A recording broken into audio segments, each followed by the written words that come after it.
الحمد لله رب العالمين والصلاة والسلام على رسوله الكريم والعاقبة للمتقين. وقال الله تعالى: اقتربت الساعة وانشق القمر.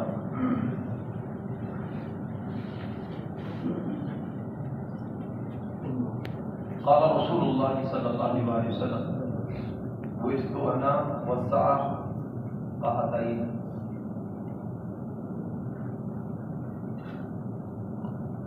آپ احباب جانتے ہیں ہم نے اشراط الساعہ کا موضوع شروع کیا تھا. اس کا پہلا ایک درس اس موضوع پر ہو چکا ہے. اس کا انتہائی اختصار کے ساتھ خلاصہ میں گنا کے آگے بڑھنا چاہتا ہوں آج کے درس کے اندر انشاءاللہ. نبی علیہ الصلوۃ والسلام نے اپنی بعثت کو بھی علامات قیامت میں سے بیان فرمایا. پھر عوف بن مالک رضی اللہ تعالیٰ والی روایت کے اندر آپ نے اپنی وفات کو بھی قیامت کی علامتوں میں سے ایک بیان فرمایا. پھر بیت المقدس کی فتح کو، پھر قواس الغنم کی جیسی کی بیماری اس کے بارے میں فرمایا کہ ایسی بیماری تمہیں پھیلے گی جیسے بکریوں کے اندر جو خاص بیماری ہوتی ہے وہ ریوڑ کے ریوڑی سارے مر جاتے ہیں، تو ایسی وبائی مرض تمہیں بھی آ کے رہے گی، جو کہ 18 ہجری کے اندر شام کی امواس نامی بستی کے اندر فلسطین میں موجود ہے. وہاں پر طاعون کا مرض ہوتا ہے جسے ہم ذات امواس کے نام سے یا طاعون شام کے نام سے جانتے ہیں، جس میں ہزاروں نہیں لاکھوں لوگ لقمہ اجل بنے. 25,000 تو اس وقت جن میں صحابہ بھی تھے اہل ایمان، وہ اس وبا کے اندر شہید ہوئے. اسی ذات امواس کے اندر ہی ابو عبیدہ ابن جراح، فضل بن عباس اور معاذ بن جبل رضی اللہ تعالیٰ عنہم جیسے صحابہ اسی وبا کا شکار ہوئے. 25,000 کے قریب جن میں صحابہ بھی تھے اور تابعین بھی تھے اس وبا کے اندر شہید ہوئے. اتنی بڑی تعداد شام کے اندر، اور لاکھوں لوگ دیگر جو ہے وہ بھی اس کا شکار ہوئے. پھر رسول اللہ صلی اللہ علیہ وسلم نے فتنوں کے ظہور کے بارے میں فرمایا تھا. وہ فتنے مسلمانوں کی باہم جنگ و جدل کے بارے میں، وہ جنگ جمل اور صفین کی صورت میں ہو، باہم لڑائیوں کی صورت میں، اور پھر خوارج کے ظہور کے بارے میں بھی رسول اللہ یہ پچھلے درس کے اندر بیان کر چکے ہیں. حتیٰ کہ رافضہ کے بارے میں، یہ جو روافض ہیں ان کے بارے میں بھی رسول اللہ صلی اللہ علیہ وسلم نے فرمایا. مسند احمد کے اندر صحیح سند کی حدیث ہے.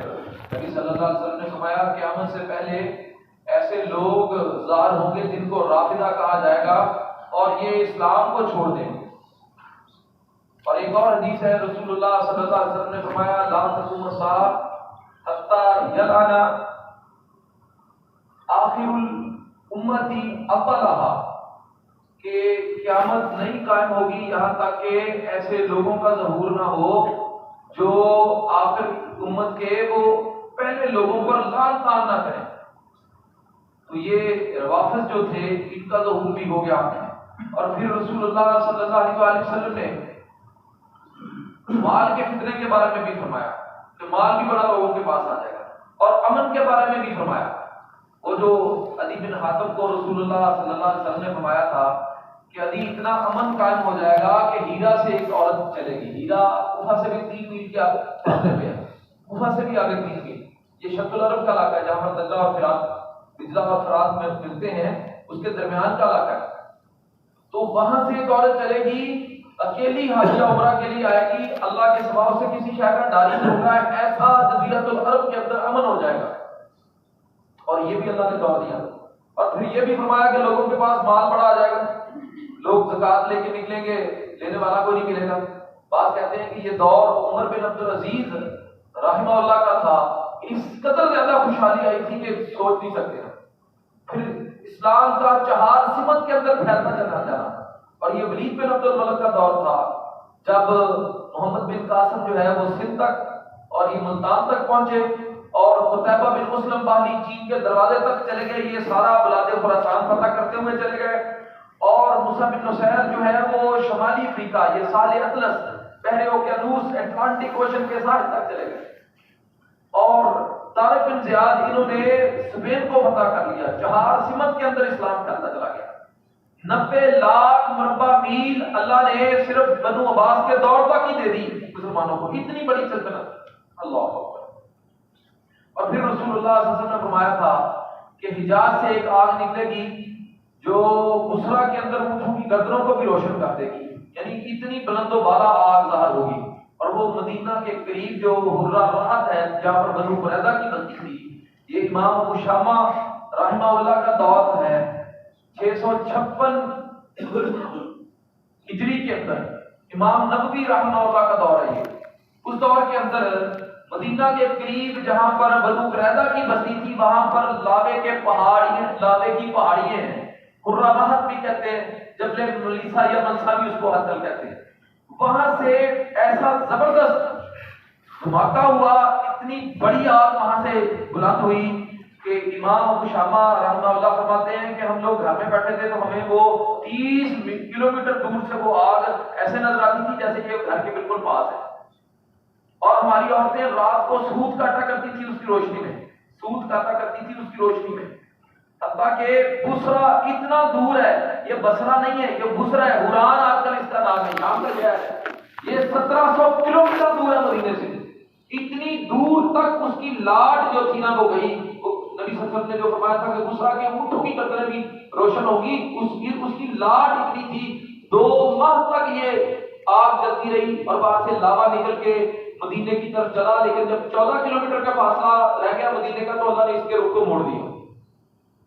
یہ آج کل جہاں پر ایئرپورٹ ہے نا مدینے کا، وہاں تک پہنچ گیا۔